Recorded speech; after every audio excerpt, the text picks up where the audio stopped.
As a राजनीति में क्या होगा क्या नहीं होगा एक अलग बात है, लेकिन जो मेरे कार्य के बाद जो वो जन्मा भी नहीं था, आज वो जन्म के बाद भी अगर शिवजी पांडे के कार्य की प्रशंसा कर रहा है, वो जान रहा है कि कुछ अच्छा काम किया, ये कहानी उसके पीछे, तो ये मेरे लिए सबसे बड़ा अचीवमेंट है मेरे लाइफ। जब पार्टी फॉर्मेशन हुआ तभी मैंने बोला था कि हिंद सेना 243 सीटों पे युवाओं को मौका देगी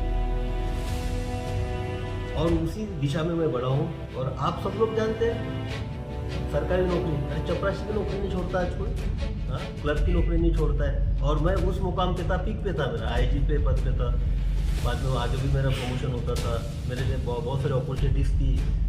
एक जो ऑफिसर के तौर पे मेरे पीछे एक नाम था जो बिहार ने दिया है, तो मैं कुछ छोड़ के आया हूँ तो सही मायने में ये है कि एक धरती का मेरे ऊपर कर्ज है, बिहार का मेरे ऊपर कर्ज है, जिसने मेरे नाम को एक आइडेंटिटी दी, वजूद दी, पहचान दी, आप लोगों का प्यार है। तो मैं आप लोगों को ऐसे आने वाले 10-20 साल में छोड़ के जाने सकता हूँ, जो मेरे नज़र में लगता है कि सिचुएशन और भी वर्स्ट होने वाली है, तो बस एक कदम बढ़ाया है। बिहार की प्रशासनिक व्यवस्था में सुपर कॉप के रूप में चर्चित पूर्व आईपीएस सिद्दीप लांडे पूर्णिया पहुंचे। बता दें कि वे हिंद सेना पार्टी के प्रमुख हैं और इन दिनों सीमांचल दौरे पर है।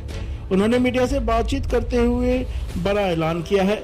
उन्होंने कहा कि इस दौरे का उद्देश्य स्थानीय लोगों को सीधा संवाद, उनकी समस्याओं को जानना और जमीनी हकीकत से रूबरू होना है, अच्छे युवाओं को राजनीति में लाना है। अपने संबोधन में शिवदीप लांडे ने कहा कि हम आगामी विधानसभा चुनाव में तमाम 243 सीटों पर मजबूती से चुनाव लड़ेंगे। हमें अच्छे युवाओं को राजनीति में लाना है और बिहार को बदलना है। विगत 2 महीने में मैं तो बाकी क्षेत्र में घुमा था, रन फॉर सेल्फ और प्रोग्राम के अंतर्गत युवाओं के साथ दौड़ा, बाद में उस क्षेत्र के लोगों से मिला। लेकिन उस 2 महीने के बाद पार्टी फॉर्मेशन के बाद मैंने शुरुआत की अररिया से, और सीमांचल अररिया के बाद मैं कटिहार गया, कटिहार के बाद मैं किशनगंज था कल, और आज आपके यहाँ पूर्णिया में हूँ। तो आज सिर्फ लोगों से मिलने का एक मेरा प्रोग्राम था, सब लोगों से जो आ रहे, अभी तक 15-20 लोग आके मिल के चले गए, और वो सोशो डायनामिक्स इक्वेशंस यहाँ पे बता रहे थे कि क्या समस्या है, यहाँ पे क्या होना चाहिए। तो वो काफ़ी एक लर्निंग प्रोसेस है मेरे लिए, और आगे की जो स्ट्रैटेजी बनेगी पार्टी के लिए उसमें उसका योगदान रहेगा। ये जो आम लोग, युवा, कुछ महिलाएं भी आई थी जो बता रही है अपनी समस्या, तो बस निकल गए, अभी युवाओं की खोज में निकले।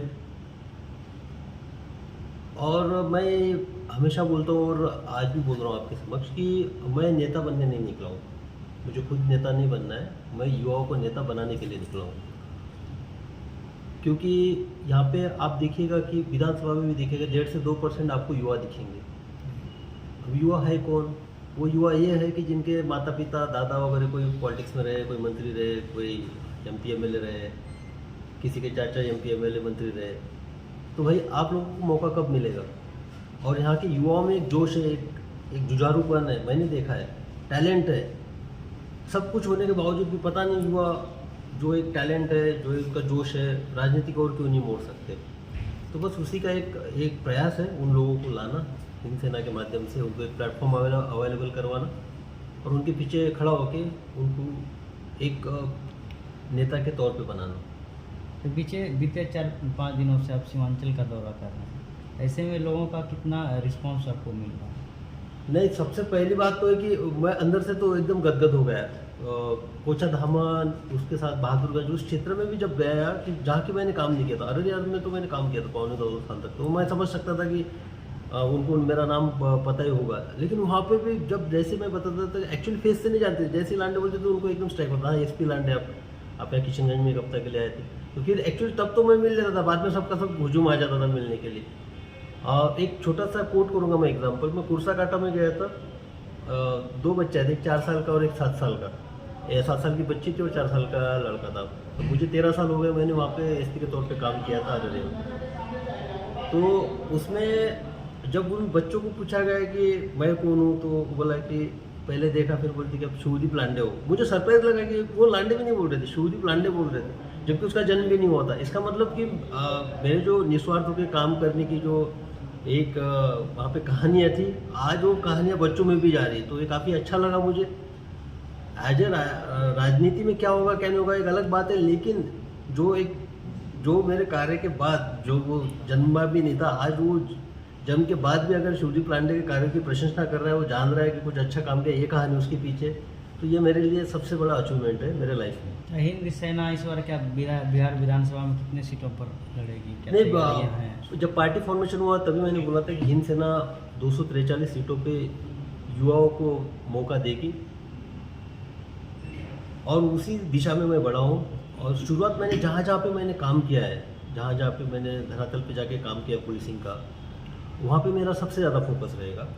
लेकिन ये होगा कि अब मैं जब यहाँ सीमांचल में हूँ तो आप बिलीव नहीं करिएगा कि आज ही मॉर्निंग में मेरे पास सीतामढ़ी से भी फ़ोन आया। हालांकि मैं आईजी के तौर पे वहाँ था, लेकिन उस तरह से एसपी के तौर पे नहीं था। सीतामढ़ी से भी फ़ोन आया, बाद में खगड़िया से फ़ोन आया, इनफैक्ट बेगूसराय से फ़ोन आया।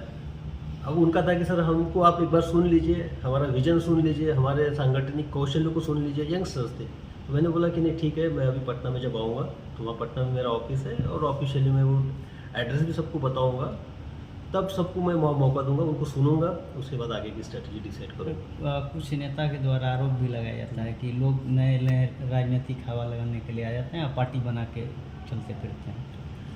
नहीं, इसमें डिफरेंस क्या है पता है? सब लोग क्या बोलते हैं कि समाज में परिवर्तन आना चाहिए, समाज में बदलाव आना चाहिए, समाज के लिए किसी ने कुछ करना चाहिए, सिर्फ बोलते हैं। और जो त्याग की भावना होती है, वो त्याग करेगा कौन? पड़ोसी करेगा। त्याग कौन करेगा? सामने वाला करेगा। सब कुछ करेगा समाज के लिए, सामने वाला करेगा। तो आप क्या कर रहे हो भाई? तो यहाँ तो शुरुआत जो है मैंने सेवा छोड़ के की है। और आप सब लोग जानते हैं सरकारी नौकरी, अरे चपरासी की नौकरी नहीं छोड़ता आज कोई, हाँ, क्लर्क की नौकरी नहीं छोड़ता है। और मैं उस मुकाम पे था, पीक पे था, मेरा आईजी पे पद पे था। बाद में आगे भी मेरा प्रमोशन होता था, मेरे लिए बहुत सारी अपॉर्चुनिटीज़ थी। एक जो ऑफिसर के तौर पे मेरे पीछे एक नाम था जो बिहार ने दिया है। तो मैं कुछ छोड़ के आया हूँ तो सही मायने में ये है कि एक धरती का मेरे ऊपर कर्ज है, बिहार भूमि का मेरे ऊपर कर्ज है, जिसने मेरे नाम को एक आइडेंटिटी दी, वजूद दी, पहचान दी। आप लोगों का प्यार है, तो मैं आप लोगों को ऐसे आने वाले 10-20 साल में छोड़ के जा नहीं सकता हूँ। जो मेरे नज़र में लगता है कि सिचुएशन और भी वर्स्ट होने वाली है, तो बस एक कदम बढ़ाया। सर, आईपीएस से अचानक हिंद सेना पार्टी बना है और राजनीति में अचानक एंट्री लेने का सबसे बड़ा रीजन क्या है? क्योंकि इसी साल विधानसभा का चुनाव है। नहीं, ये सवाल अच्छा है, क्योंकि मुझे बोला गया अभी जब मैंने सोचा कि नहीं, हाँ, मुझे युवाओं की पीढ़ी यहाँ पे लाना है, क्योंकि 75 साल में धरातल पे जो मूलभूत सुविधाएं थी, एक बुनियादी जो सुविधाएं थी, बुनियादी जो जिन लोगों का हक था, वो वहाँ तक पहुँचा नहीं। दूसरी बात मुझे ये दिखाई दी कि यहाँ का जो वोटर है सब वो हमको बोले कि, और मैंने देखा भी है सर्विस में भी लोगों को इलेक्शन भी कंडक्ट करते हुए देखा है मैंने कि लोगों का जो वोटिंग का पैटर्न रहता है, वो वोटिंग के दिन पहले दिन तो रात तक ठीक रहते हैं, लेकिन वोटिंग के दिन सब बोलते हैं कि वो जाके वहाँ जात पे अपना वोट करता है, धर्म पे अपना वोट करता है। तो और मुझे बोला भी गया था कि ये यहाँ के साइकी में, यानी यहाँ के मानसिकता में ये है, मनोदशा में ये है कि जात नहीं छोड़ना है करके, या तो धर्म नहीं छोड़ना है करके। तो एक चैलेंज था एक तो। और दूसरी बात ये थी कि मैंने पहले ही बताया यहाँ पे कि अगर मैं इस वक्त नहीं करता था, इस वक्त में इस विधानसभा से पहले ये कदम नहीं उठाता, तो मुझे और आने वाले समय में इंतज़ार करना पड़ता था और सिचुएशन वर्स्ट हो सकती थी। अब इसमें आप देखिए, सैक्रिफाइस की बात देखिए, अगर मैं 2 साल और रुक जाता था, 2 साल और, तो मेरा 20 साल हो जाता था सर्विस में, उसके बाद मुझे पेंशन चालू हो जाती थी। अब जो इस वक्त मैंने ये छोड़ी है जॉब, अभी मुझे कुछ नहीं मिलने वाला सरकार से, कोई सुविधा नहीं, कोई पेंशन नहीं, कुछ नहीं। तो इतना बड़ा रिस्क लेके सिर्फ मैंने इसीलिए लिया कि ताकि जो आने वाला विधानसभा है उसमें युवाओं का एक आगाज़ आ जाए, युवाओं में एक आवाज़ आ जाए। और ये आवाज़ अभी आने के बाद आने वाले समय में हो सकता है उसमें 5 साल लगे, 10 साल लगे, 15 साल लगे, 20 साल लगे, आवाज़ बढ़ती जाएगी। तो जो भी मैं यहाँ उतरा हूँ, सिर्फ ऐसा नहीं कि विधानसभा तक ही सीमित है, मैं जो उतरा हूँ यहाँ पे लंबे विजन के साथ उतरा हूँ। और मुझे पता है कि लड़ाई बहुत लंबी है और आने वाले 15-20 साल तक मैं एक जनरेशन बनाने की तो कोशिश करूँगा। यहाँ के वर्तमान सांसद द्वारा आरोप लगाए जाते हैं आपके ऊपर कि आईजी रहते हुए आप कुछ संपत्ति कमाए हैं। अरे बाप रे बाप, सबसे पहली बात तो ये कि पुलिसिंग में क्या होता है, ये सबसे अच्छी खूबसूरती है कि जो भी ऑल इंडिया सर्विसेज में रहते हैं ना, उनकी प्रॉपर्टी रिटर्न्स भरे जाते हैं हर साल में, प्रॉपर्टी डिक्लेरेशन होता है और ऑनलाइन देख लेते हैं आप। एक रिमूवल प्रॉपर्टी सेंट्रल गवर्नमेंट को देना होता है हमको फॉर्मेट में, और आप सब देख सकते हो उसमें। बाद में बिहार गवर्नमेंट हमेशा 31 दिसंबर के बाद सबका इमूवेबल यानी स्थावर अस्थावर संपत्ति का ब्यौरा लेती है, और तो आप उसमें देख सकते हो, कोई दिक्कत नहीं है। अब मुझे समझ में नहीं आया कि अब मैं एक छोटी सी बात बताता हूँ। मेरी शादी हुई 2013 में।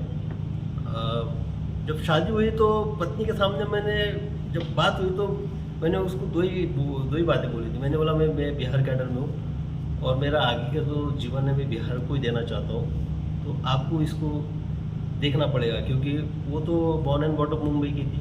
और दूसरी बात मैंने जब बोली थी उसको, उसके बोली थी कि मेरे अकाउंट में अभी कम से कम 9 साल के से, मैं 2004 बैच का IRS भी था, बाद में 2006 बैच का IPS। तो 4 से लेकर 2013 में जब मेरी बहू से पहली बार जब बात हुई थी, मैंने बोला कि मेरे अकाउंट में 32,700 रुपये है। तो आफ्टर 7 ईयर्स आपके अकाउंट में सिर्फ being a super class one officer 32,700 रुपये है, तो इस पर से आप समझ सकते हो कि कैसा करें। और दुनिया जानती है, जब मैं SP था, किसी का इशू होता है, कोई प्रॉब्लम होता है, तो मैं खुद की जेब से उसकी हेल्प करता था। और तो बोलने वाले बोलते हैं यहाँ पे, तो कौन क्या बोल रहा है क्या नहीं बोल रहा है उस पर तो मुझे जाना ही नहीं है। ठीक है, आपको अपना ओपिनियन हो सकता है। तो पहलगांव हमला जो हुआ है आतंकी के द्वारा, नहीं, ये देखिए, अभी कल मैं कोचा धामन में था, वहाँ पे बिशनपुर में जहाँ भी गया हूँ मैं, कल बिशनपुर में भी एक शोक सभा का वहाँ आयोजन करने लगा था उन यूथ को, वहाँ पे हमने श्रद्धांजलि अर्पित की। और पहलगाम में जिन पे भी गोलियाँ चलाई गई, जिनकी हत्या हुई है, उनके आत्मा को शांति मिले, ऐसे मैं ईश्वर चरणी प्रार्थना करता हूँ। उनके परिवार के प्रति मेरी संवेदना है। जो अभी इलाजरत है उनके प्रति भी मैं ईश्वर को यही प्रार्थना करता हूँ कि वो जल्द से ठीक हो जाए। रहा पार्ट का टेररिज्म का, टेररिज्म ही इज़म है, ये एक आइडियोलॉजी है जो टेरर के माध्यम से फैलाई जाती है। मैं लॉ एनफोर्समेंट एजेंसीज में था, खादी में था, यूनिफॉर्म में था, तो मैं जब भी ऐसे टेरर से रिलेटेड आइडियोलॉजी प्रसारित करने वाले इश्यूज थे, हमने भी टैकल किए। तो मेरा मानना ये कि इनके खिलाफ रूथलेसली, एकदम ब्लैटेंटली रूथलेसली उसके खिलाफ एक्शन होनी चाहिए। ऐसा एक मैसेज देना चाहिए ताकि दोबारा ऐसी कायराना हरकत सोचने से भी उसकी रूह कांप उठे। तो मैं इसमें बिलीव करता हूँ। मैंने पुलिसिंग भी ऐसे किया, जिस टाइप से इस टाइप से कुछ दिखता था तो मेरा पुलिसिंग में एक्शन भी उसी टाइप से रहता था। ये लांडे तांडे करते रहते हैं कि क्या है, ये नहीं समझ पा रहे हम लोग। अब ये लांडे पांडे चांडे, ये पता नहीं भाई, ये वही जान सकते हैं कि क्या बोल रहे, क्यों बोल रहे, उसके पीछे लॉजिक क्या है। तो इस पे तो मुझे कुछ कमेंट करना नहीं। और अच्छे व्यक्ति है, हमेशा लोगों की मदद के लिए दौड़ जाते हैं। मैंने देखा है कोरोना में वो दिखे थे, जो भी गरीब बुर्का उनके पास जाता है, स्पेशली मेडिकल फील्ड में, जो हॉस्पिटल में एडमिट करवाना होता है, बुलाना होता है, तो उनके प्रति भी उनका अच्छा काम है और मैं उनका रिस्पेक्ट करता था। अब ये पता नहीं मुझे कि उनके मुंह से ऐसे वर्ड क्यों आते हैं, तो ठीक है, यह उनका व्यक्तिगत मुझे लगता है ओपिनियन हो सकता है, ठीक है, ये तो अब चलते रहेगा। राजनीति में हम आ गए तो ये होते रहेगा, लेकिन मुझे इससे कोई, मैं ना इसमें प्रभावित होने वाला हूँ, ना इस पर इसका मुझे कोई असर होने वाला है। मैंने जो ठाना है युवाओं के बारे में, युवाओं की एक पीढ़ी बनानी है मुझे, और लीडरशिप